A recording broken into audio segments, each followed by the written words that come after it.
Well, hello everybody, and welcome to the latest edition of As Above, So Below. My name is Peter Sanderson, and as always, we're joined by the incredible astrologer that is Amy Bird, and she is going to share her wisdom with us over the coming 30 minutes or so. Amy, welcome. How are you doing? Great, thanks. Today, we're going to be focusing on Pluto squaring the nodes. And I know this is a big subject for you because a lot of your astrology is based on the nodes and the power of the nodes. And obviously, Pluto is all about death and rebirth. So I want to hand the floor to you straight away just to kind of introduce the subject, if you don't mind, Amy. Yeah, absolutely.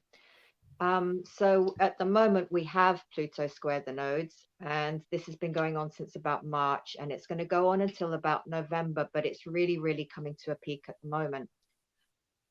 It's going to be exact on the 22nd of July, and it just feels like a very important time in our history, because whenever, like, I focus very much on Pluto and the nodes within the work that I do, so this is kind of like, perfect fodder for me. And the nodes are our kind of personal and collective destiny, and then Pluto is the planet of transformation, rebirth, and soul growth. So the combination, when you put them together, brings the potential for soul growth on a personal level, but then on a collective level, it's very incredibly powerful.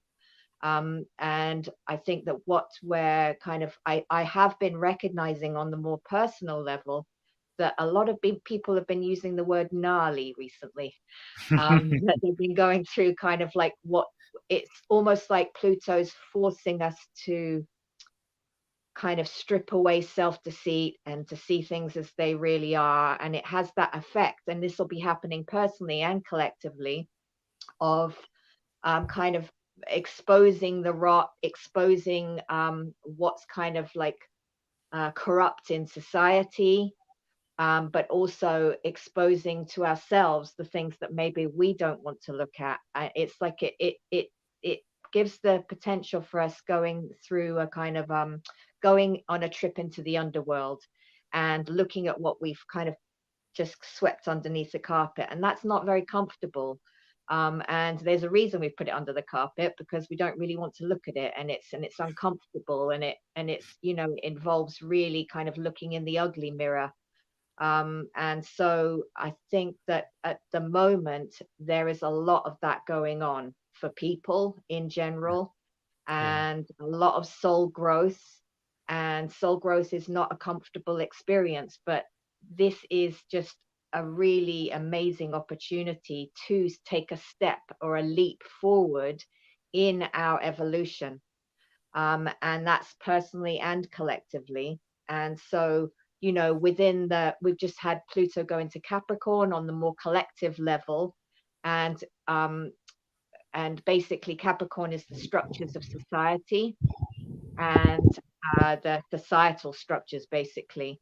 And Pluto went in 2008, and that's when we had that financial collapse. And now it's squaring the nodes, which are in the financial axis of Scorpio and Taurus. And so what might happen between now and the 17th of July, when the nodes, they move into Aries and Libra at that point. So it'll be interesting to see on the financial side what's going to be happening. And it is Pluto going to be going through more of a kind of finishing what it started, or what we've been going through in the past few years and since 2008. And Pluto in Capricorn is going to be back in Capricorn until January next year.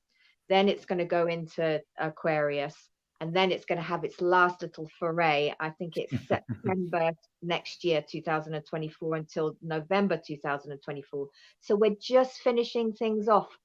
And I think that it very much kind of brings to light power and how we use power and how it's abused, and finishing off its detoxification process of the patriarchal structures.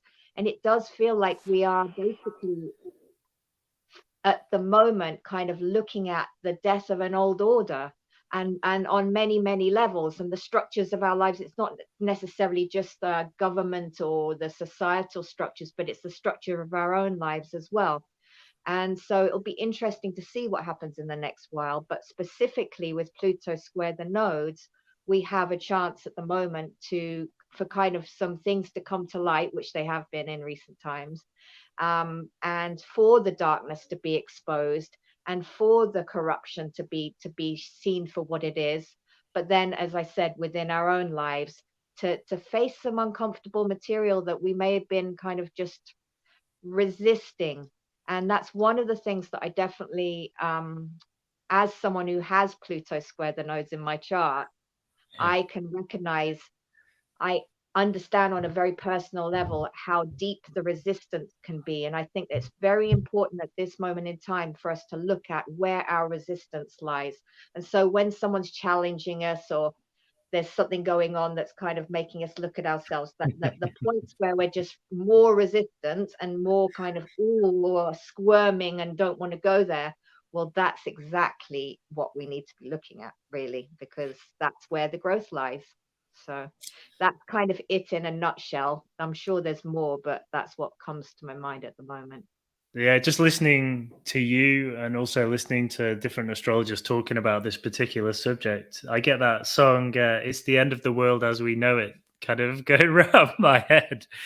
And I mean, everyone watching this must be thinking, okay, so I've got to go to the places where I don't want to go.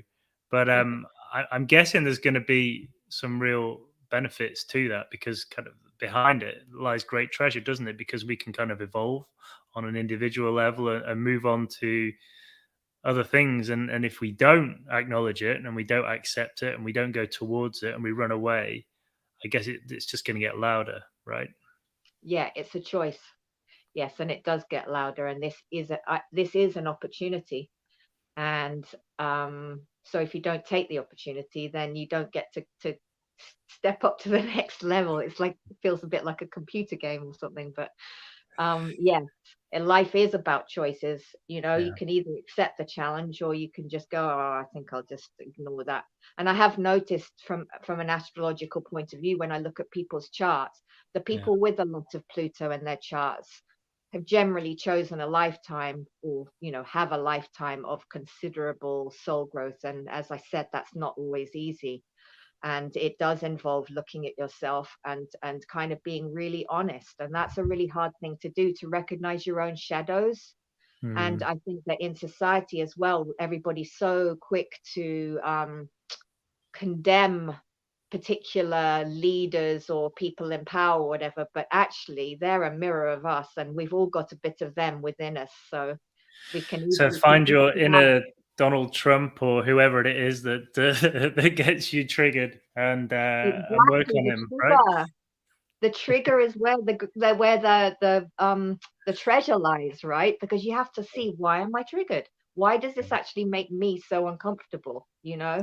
Why can't I just go, oh, this doesn't mean anything to me. Oh, he's just doing whatever he's doing. That's exactly the trigger, is exactly where I think a lot of our growth lies, because it Yeah. allows us to see our own shadows, which is Yeah. hard to see when they're behind you, or down there. Well, this is what the shaman called the Jaguar energy. And the Jaguar is all about, I guess there must be similarities between Pluto and the Jaguar, because it's the death and rebirth. It's going towards, not away from the things that trouble you. And it's taking it to the fire, and that means blowing it into a stick, putting it into the fire, and watching it change energetically. So, if anyone is wondering how to move on or how to kind of shift that energy, that's a really great way of doing it, to blow it into a stick and to take it to the fire. And Yeah, obviously we have a new moon coming on the 3rd of July at 12:38 UK time, which full is moon. the full moon, and that's Capricorn, right? It Yeah. is. Yes. So it's in the physical. So what how is this moon going to affect people, and how can the moon help us in this transitional period? I feel like I'm getting quite a taste of this moon because I'm talking to several different people about whatever's going on in their lives, and myself included. And Capricorn teaches us about responsibility for ourselves. And Right. the thing that I'm noticing for this moon in particular is that we don't have control over how other people act or react towards us. We have no control over that. We do, however, have control over how we act and react. And I think that the thing that's highlighted during this moon is the sun is in Cancer, which is very much in touch with emotions and can get over emotional at times. And Yeah. then Capricorn is opposite, which can be it teaches us mastery of our emotions, but obviously if that's taken too far, it means that we suppress them. So I think this is about mastering and being the master of our emotions and learning to manage them, and recognizing that, yeah, as I said, we can't control others, but this is about ourselves and how we control ourselves. And obviously, the Pluto's just moved into Capricorn, so Capricorn is very much back in the limelight for a little while. And I think that basically, this moon in particular, from what I'm seeing, brings the potential for us to kind of speak out some to express ourselves, Yeah. because the because Mercury's right next to the sun in Cancer, so there will be some Mm. communication going on. And then Jupiter's helping us out, and Jupiter's in Taurus at the moment, and that's quite a very beneficial. I've been really contemplating this Jupiter in Taurus business, because I was looking back actually to when Jupiter was in Taurus. I think that's a really good thing to do, to look back in time and go, well, what was happening last time Jupiter was in Taurus? And I did write this down. The last time was June 2011 until June 2012. Okay. And then it's just gone in May, and it'll be in until May 2024. And I definitely recognize that to look back in time, I recognize that was a moment in time when I just had a big life-changing experience. But I needed to go home, to go back to England, and just literally about 2 weeks after Jupiter went into Taurus, they had a big benefit for me. And this is the planet of the beneficiary, in Taurus, the sign of Yeah. finances, abundance, wealth, and things like that. And we raised, I think, about almost 5 grand to get me home. Wow. And it was This is after amazing. your accident, right? Yeah, Yeah. exactly. And I really felt such amazing benefit. And then after that, it was just a gradual growth. And I think that is one of the things that Jupiter and Taurus can teach us. It's not about like the quick make money. This is about perseverance and doing things the slow way. Mm. Yeah, I think if you do the work and take the opportunities, then there could be possibilities. But I was looking back in time and contemplating as well that sometimes free benefits have come along.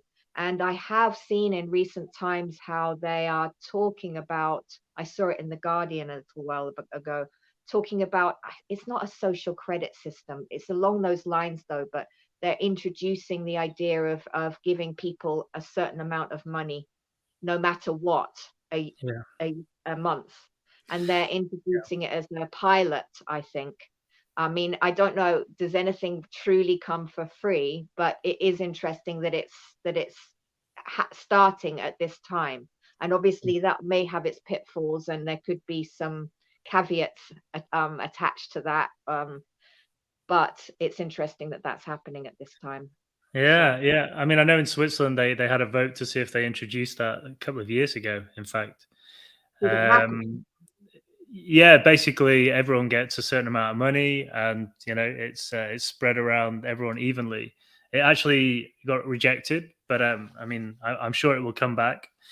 And it's interesting that they're trying it elsewhere as well. And I mean, when you say you sound suspicious that things come for free, and there must be something. I guess one of the negatives is that puts us into the system, at the Yeah. mercy of the system, which obviously most people who are kind of on a sharp spiritual trajectory perhaps don't like. But at the same time, it does seem fairer than 1% of the world having all the wealth and everyone else kind of scrabbling behind. So yeah, Mm, watch this space for that. I wanted to mm. just ask you, Amy, because before you talked about people who have Pluto all over their charts. Um, what does that mean exactly for someone who doesn't know as much about astrology as obviously you? Okay, so it just would mean maybe Pluto is sitting on an angle like an ascendant or the midheaven. And if any planet on a midheaven or a descendant on those lines, it comes into focus. But also someone like myself who has, say, Pluto square the nodes or Pluto in aspect to a lot of other planets. And that means that Pluto is very active in the chart. So if you know it's being activated by a lot of other planets at the same time. So it's going to be playing out more often. And Pluto being the planet of evolution and soul Yeah, growth. And, as we said, taking a trip into the underworld and facing yourself, facing your demons, facing your resistances, then that would make it quite, more of a, a a growth lifetime. Whereas if someone hasn't got so many, then they're having a lifetime off. Maybe this is the lifetime to kind of have a does that, bit of a holiday and coast a bit. does that exist? Oh my goodness, I don't think I got one of those. No. Yeah. Feels like I'm having 7 lifetimes at the same time. Yeah. So just to be clear, well, thank you for that explanation. So basically, Pluto square in the nose. It started the 23rd of March this year, and it Around finishes about, yeah. November, right? So it's kind of an 8 month stretch. But it really is coming to a peak now because Right. it's going to be exact on the 22nd of July, and after that it will be waning. So anything that's kind of coming to a peak is when the energy is at its fullest. And from the 17th of July until the 22nd of July, um, the it's hard to explain, but Pluto is going to be in Capricorn, which is a cardinal sign, and the nodes will have just moved into cardinal signs, Aries and Okay. Libra. So at that moment, it will be very, very strong, Right. literally. So because at the moment, Pluto's in Aquarius, which is a fixed sign, and it Yeah. is strong, and they are close to each other. And it's not to say it's not an important thing, but once it's where they're all in cardinal signs, then it kind of steps up a notch, I think. Okay. So So it just could as be. we're all about to go on our summer holidays, we're really going to be hit by this.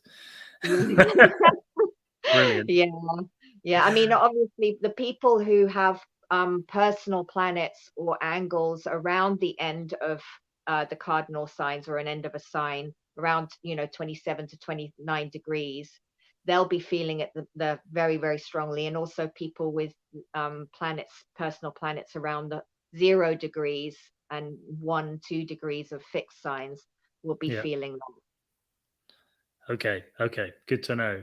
And Yeah, can I ask about the sun as well? Because like that's entered a more sensitive during the solstice. It felt yeah, like a really nice soft energy that the sun was giving out. Can you explain, how the sun is affecting us right now, kind of nurturing yeah. Cancer? Yeah, yeah. At every summer solstice, the sun enters into Cancer, and it is the sign of home and belonging and family, and it is the Mm, sign that kind of encourages us to get in touch with our emotions and our feelings and to express them, and that is the kind of the balance between the Capricorn and the which will be Capricorn and Cancer, which will be showing at this full moon. It is interesting, that Cancer can help us to be vulnerable, yeah, and that's one of its superpowers. Is that part of us that can actually show our vulnerability, and I really feel like that's a strength to be able to do that.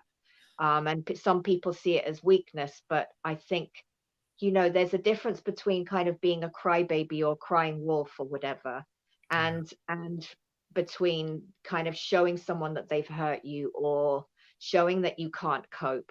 and Mm. asking for help. And I think that that's a very important part of the Cancer experience, is that being able to feel the feelings, get in touch with your feelings, and then also express them to others. It's funny, But isn't it? Yeah, vulnerability. I think a lot of guys think that vulnerability is showing your weakness, but I remember saying to a lady actually that I love your vulnerable side, and I think she really took offense. But what I meant was she could just, when she had a problem, she was happy to share it so other people could learn from it, and yeah. So I mean, I really want to tap into that Cancer energy during this point, because it's a great opportunity to share anything that we're struggling with, right, with the people we love. yeah, absolutely. I mean, the Cancer represents the matriarchy and Capricorn represents the patriarchy. It's Yeah, not as simplistic as that, but in a way, I think that both have something to teach each other, yeah, definitely. And yeah. sometimes we can be so much at the mercy of our emotions that, that they just run away with us. And I think that Capricorn can help us to, as I said, master them and manage them, and recognize when is the appropriate time to Mm, share. But yeah, as long as it doesn't go so far, and you kind of go through, oh, I'm processing my emotions and I'm just processing what I'm going through, and then you never actually let the other person know how you feel, and yeah, then it comes out later in some distorted way because it's been repressed, you yeah, know. So yeah. that's where I think I feel for men in this society, because you have been kind of conditioned not to show emotion. Mm. And I think that it's actually really healthy to do so. And I've actually heard that tears themselves have loads of nutrients in them. So to actually release and let things out, and not wipe your tears away, but allow them to seep into your skin, is actually a good thing. Wow. So all the men out there, this is the moment to get your tissues out and start crying or drinking your own tears. Well, I went through a period, Amy, of probably 20 years without crying. And, I must have repressed so many emotions. And then I walked across the Arctic, and like, it was actually when my first daughter, when my wife at the time was pregnant with my daughter, and like all these emotions like just suddenly came out. It was like my daughter, like her kind of emergence in on this planet just broke me in a good way, and broke me open, and I ended up crying for 3 days, pretty much letting it all out. And I totally agree with what you say. It was an amazing release, and a real growth period for me. So That's yeah, actually one of the things that I wrote in. I'm about to put the moon post out, but that's one of the things that I wrote. It just kind of, when I write these posts, they just kind of, whatever comes, and the yeah, image of a dam, or yes, a pipe kind of came to me, like a dam bursting open, or a pipe kind of suddenly unblocking. And mm, I guess full moons do bring the potential for things to come to a head in a way. So and so it could be that some dams unblock during this moon. okay. So some flooding going on all over the world from the tears. Okay, well, Yeah. yeah, I also wanted to ask as well, because there's a lot of people out there who are on this spiritual journey, but maybe their partners or people in their family aren't, people that are close to them. And I think it can be difficult when you're on this trajectory and you're really asking the big questions: who am I? Why am I here? What am I doing? Um, and yet the person either beside you, or maybe close to you, like is going through a tough time, but completely unaware, and with their head in the sand, or maybe just totally unconscious. Like how do we deal with that in terms of like what does the astrology say? The astrology, I mean, in terms of other people, well, I mean, I just want to clarify that question, because yeah. Yeah, well, I basically, um, is it in the astrology that some people are just never meant to wake up? To put it in a more simple way, like I mean, my Yeah. astrology for the second half of my life very clearly, says that I'm going to be on a big spiritual journey, and that's going to be the main focus of my life. But if I look at someone else's, like, is there something that we can see in their charts that says that is that what you mean by the people who are on the beach for this lifetime and get a bit of a chill, or Okay. do they suffer more? Um, Yes. Okay. I would say that we all have the potential for some kind of a breakthrough at some point, and I believe that we have. There are several gateways that are presented to us within our yeah, lifetime. I can't really say I in terms of the astrology, I think there's the potential there in everybody's chart. And also, I look at what happened with me when Pluto, I had my Pluto square and Pluto on top of my North Node, and that was my gateway in a way, my yeah, life-changing experience that just changed everything. And I chose choice again mm, to mm, walk through that, or in a way, I kind of don't know if I had a choice, but that did feel very much like that was my destiny for this okay, in this lifetime. mm, Um, Other people will have kind of they may not have that exact opportunity, but there will be opportunities. It's just whether you're willing. mm, And I think some people just remain, very much earthbound and don't want to kind of walk through the gateways that are given to you. Because honestly, I mean, I think within everybody's lifetime, there's going to be some kind of crazy Pluto thing that happens, whether it be Pluto sitting on top of your moon for that moment, or Pluto going over your ascendant, that has the opportunity to wake you up, or to kind of make you go through some kind of a transformation. But it's just whether you're willing and able, and that's where it's almost beyond astrology, isn't it? Because you can see the potential within someone's birth chart, but whether they're going to wake up to that potential is, or just stay in the more mundane version of it, is yeah, their choice. yeah. So you choose how strongly you play your music, I guess, and so we, Yeah, we we we do have a possibility to navigate our own destiny. It's just whether we yeah. choose to or not, I guess. Yeah, and I suppose some charts definitely are kind of, you can see that they're more geared towards, personal growth, and as I said, a lot of Pluto, a lot of eighth house or Scorpio, Pisces kind of energy. Mm, So some people do have a lot more of that within their charts. So, in that respect, yes, you could say that they're probably going to be more geared towards that.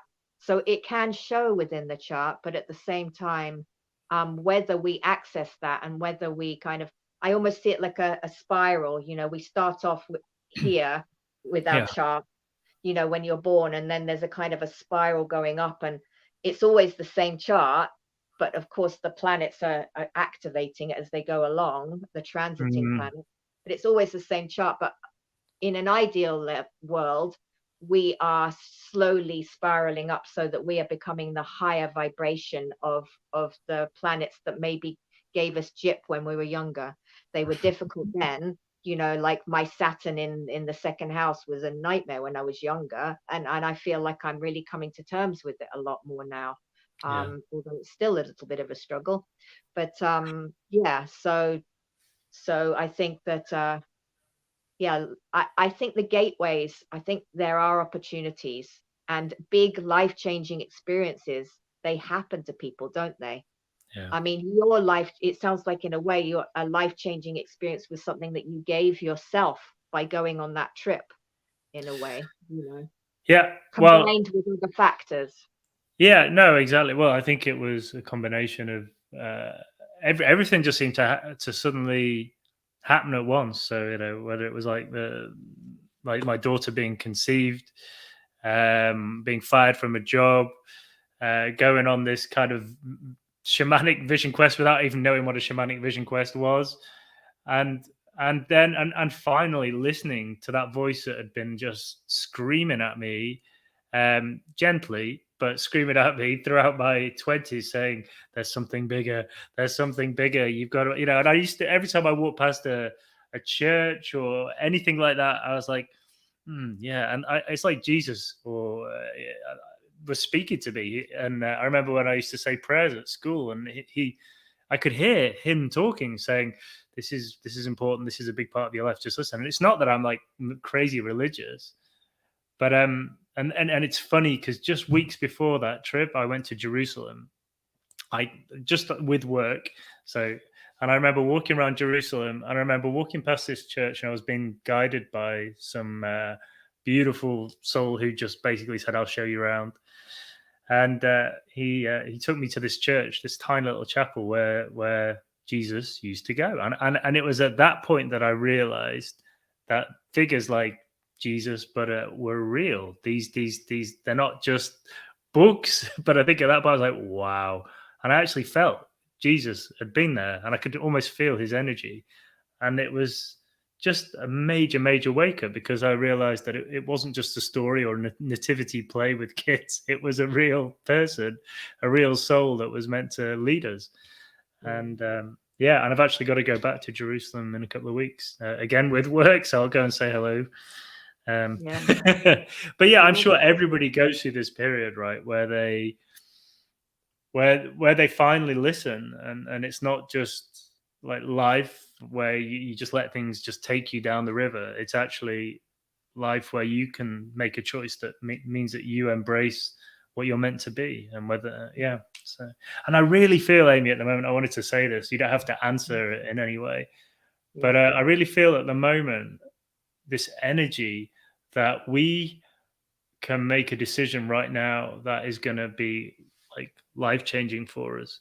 I've kind of like an offer of a few contracts, and I was just thinking the other day, you know what? Like, what if I just didn't take any of them, and I actually just did everything that I want to do, that kind of lives in my heart. You know, I'm writing all these poems and books, and I thought, what if I just did that? And like from a financial sense, it makes no sense, because you know I have to pay mortgages and rent and bills, and Your two heart kids. is speaking to you. Exactly. But like, so it's such a tough one, because you really want to go, okay, let's just do it, and maybe the universe will provide. But Yes. but then there's this other voice which is very different to the one that I heard when I was walking past and walking around Jerusalem, which is more like pay bills, you know, chop wood, carry water, you know, feed kids. Yeah, but I guess at the same time, if you follow your heart, then maybe abundance will follow. Like I know that is the right answer, and it's just like, how many people have been in that situation, Yeah. and what if the answer is both? Maybe it's not like a one or the other. Maybe it's like, just, you know, just go down the middle way that Alan Watts always talked about so Mhm. beautifully, you know, and the In a Buddhists talk good about. way. Yeah, Yeah, it's just reminded me, you speaking about one of the things that really came to me is the Capricorn experience, and this Capricorn full moon coming up, and that is yeah. the question of integrity. And then I contemplated what integrity really is, and integrity is doing the right thing, even if it's the hardest. Like, it is Mm, the hardest thing to do, but you know you're yeah. doing the right thing. And maybe with full moon in Capricorn and this Pluto in Capricorn energy, and I did have found that since when Pluto was in Capricorn, there was a quite a big process of people kind of leaving their corporate jobs and trying to kind of align their soul more with what they were Yeah, doing. yeah, And it's and then other people realizing, oh, hang on, I may be in a corporate job, but I am actually doing what I'm here to do, because within that job I am serving my sole purpose, because I help people every day. I'm that person's mentor. So it's not about leaving corporate jobs, it's just about being aligned to soul and knowing what you're here to do, and making sure that you do that within the work that you do or within your day. So yeah. Wow, great wisdom. And I remember hearing, I think it was Caroline Mace saying, like, if you're not sure about which way to go, ask yourself, what would I do if I had courage? You know, so take the courageous decision, because that's the right mm, one. You know, that is the one that comes from the heart. And yeah. I, you know, I 100% agree. And I also agree with that. I remember when I went off and started doing all my retreats, and the last thing I wanted to do was to go back into the office. And I remember going back into the office after a month off and walking up the stairs and going, "Oh man, I can't do this anymore."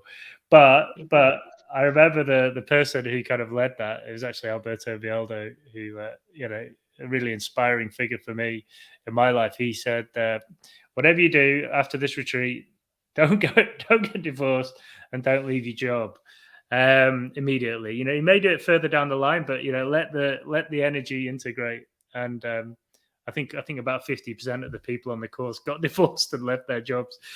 But but there's always a middle ground, and I think the middle ground is probably like work out a way that it's going to work best in your life. And it might be that you have to be patient with the spiritual journey or whatever the crazy idea you've got that's going to change the world, because it can be born at the same time as you kind of slowly dissolving the other part of your life. But it doesn't have to happen immediately. He was right, but when you're in that energy, it's really tough to not be crazy and make that decision, right?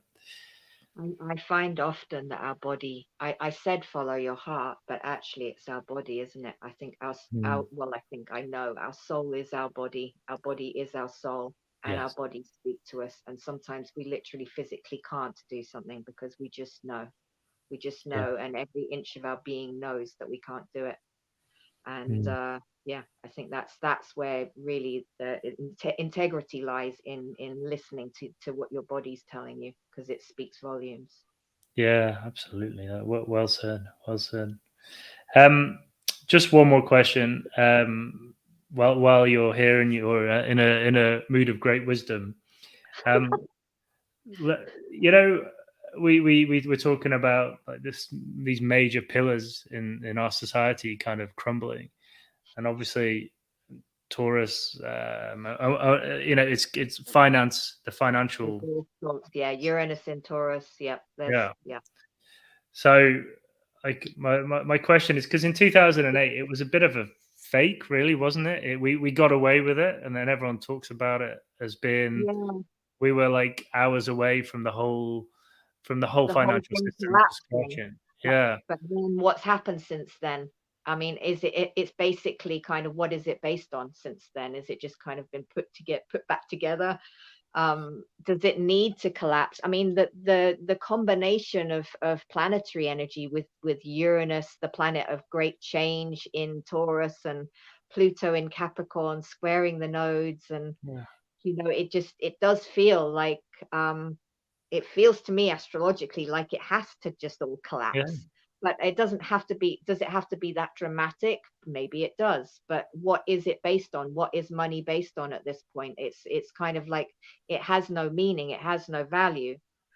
So what needs to change, and where do we need to go from here? And I don't know the answers to that. mm, And I do like the idea of this Pluto in Aquarius coming along, and us having more of that kind of horizontal structure instead of the pyramid structure, and grassroots movements, and much more equality. But what needs to be dissolved with Saturn structure in Pisces yeah, dissolving, it's a like it's like a lovely recipe for some big change, so it will be interesting to see, because basically it doesn't have any money, doesn't really have any value at the moment. right, So what does it all mean? And I think that there's going to be a shift, but I'm really hoping that the shift, or that happens in a positive way, and mm, that it's something that looks good for all of us and feels fair and equal. But I'm no expert on the economy or finance. That's definitely, with Saturn in the second house, it's not my area of expertise. I'll be interested to see. But it is interesting that 2008 was such a close call. yeah. And And we're revisiting that same kind of space right now. And mm, also, if you look into it, it seems a lot of the banks have got much bigger problems than they've admitted, and a lot of them are being bailed out by the governments and by the institutions. And to me, it's only a matter of time. So yep, I bought my crypto just in case it all comes down to that. But that's not the answer. I think the answer is, perhaps not for us to not be so attached to money, but we become so obsessed by power and money and finance that this whole And kind of community mentality just seems like the opposite of that, and a beautiful kind of solution to this problem, because it takes us out of our ego, it makes us work for other people, and yeah. yeah, and I've heard so many Mm. people say in the last few months, like, oh, I just want to go and live in a community away from everyone and not work in an office, and I just want to be with the people I love. And I just think, wow, wouldn't that be a beautiful thing for us all? And there are more and more of those kind of, communities popping up, and it's Mm. really, really beautiful. And the thing is with money is the more you have, the more you want, right? It's a funny old one. And the other thing I was thinking of when you were talking is like, if all the money goes, if everything just collapses and the financial system, isn't that going to be just like the great equalizer? Oh yeah. That would Oh be, yeah. right? I mean, I'm sure I don't. I mean, I can't really say what is going to happen. Yeah. If it all goes, does it mean that everybody loses everything? Or is it you still have what you have? We don't even know what this might actually look like. You know, so Mm. Yeah. Well, it's watch only this only space. time or timelessness will tell, I guess. But Yeah. yeah, if we can look at it from the eagle perspective, I think it's okay, because you just go, right, well, it's very noisy down there, but I'm just going to glide up here and everything's fine, and I can't hear the noise. I've got beautiful views, but I've got great perspective. But if you're living down at that serpent energy on the floor, and like you're like, my life, I've lost all my money, everything's falling apart, then you watch the news, then it's pretty scary, right? News, yeah, don't watch the news. No, But watch the news either. yeah, I think I was thinking when you were talking about that, it's about attachment and non-attachment, right? If you're too attached, then you're going to have trouble. But if you've got a degree of non-attachment to everything, then you're in a Mm. better place. I thought of that when you were, up there flying around in the up there business. But I I felt do a like lot quite of that. detached. But someone who's not attached to the earth, in a way. Yeah, it Yeah. has its benefits. Sometimes it can be frustrating for other people. I think if you're always up in the eagle, I think you have to be in a little bit of both. I definitely need grounding sometimes, but Mm. yeah, but it does feel like a lovely place to be, especially when I'm doing my writing and my poems. That's where I go and escape the kind of what goes on the floor and all those attachments and the things that hold you back. Yeah. Yep. Oh yeah. Well, thank you, Amy, for everything. As always, it was really incredible. I know, I'm sorry for asking questions that we hadn't planned as well. Oh, it's Um, fine. It's fine. it's just that I like to listen to what you say and then kind of go with that flow. So and Yeah, it's yeah. I think actually that leads to the most amazing stuff. So thank you for that. And Yeah. also apologies to anyone out there who was thinking, like, what happened to those two? Where did they go? Because we did disappear there for a bit, Yeah. on various challenges in life and retreats and whatnot. So thank you for Mm. your patience, and we'll try and do this a bit more regularly. But hope you enjoyed it this time. And Amy, any final words before we take flight and return to our eagles? I would just say, have a willingness to look at ourselves and Yeah, not be afraid to I don't know, face whatever comes our way, basically. right. So Mm. ride the back of the Jaguar. Yeah. Yeah. Well, thank Mm. you, Pluto. I do. I have started this thing every morning where I do a meditation, and I have gratitude for all the planets and for what they stand for. And it's funny how when you do that and you spend a bit of time connecting with a planet, you kind of get some messages coming through from each planet, and you start to feel their energy. So definitely going to do more of that. Maybe I can bring that into a meditation or something at some point. Yeah. Actually, that just gave me a thought, really, a final thought really on Pluto is with Pluto energy, we do always know what needs to change. We do always know deep down Yeah. what's kind of out of alignment. It's just whether we're willing to face it. And I Right. think that's kind of what's going on at the moment. It's like having to face that thing that you're like, I'd rather not, I because don't it's want to go there. uncomfortable, or it's going to cause havoc, or it's going to change my life, or, that kind of thing. But sometimes we have no choice in the matter. And maybe this is one of those moments. And as I said, the people who have got it, literally hitting their planets at, 29 degrees or 0 degrees will be feeling this the most, but everybody will be feeling it on some level. So. Right. Well, wise words. Thank you, Amy. Thank you, everybody at home, for watching. And we'll let you know when we're next going to be talking. But make sure you. How can people get hold of you, Amy? So they know if people want to get a reading or an astrological reading. How do they do that? I'm on Facebook under Amy Bird Astrology, and it's also Amy Amy Bird Art and Astrology.com is my Okay. website. Yes, because you did some beautiful art, didn't you? Which maybe you could share that with us next time, unless you've got it right there. Don't have it right here, no. Right, okay. Is it okay? Right. Well, next time, you can show us what you did, because you sent me a photo and it was quite breathtaking. Yeah, I've just done Yeah. another one actually that I'm even happier with. So. All right. Wow. Okay. You Yeah, are very, very so I'm efficient. on it Okay. at the moment. Ooh, okay. Well, we can look forward to that next time. So thank you again, everybody, and we'll see you next time on As Above, So Below. Thanks again.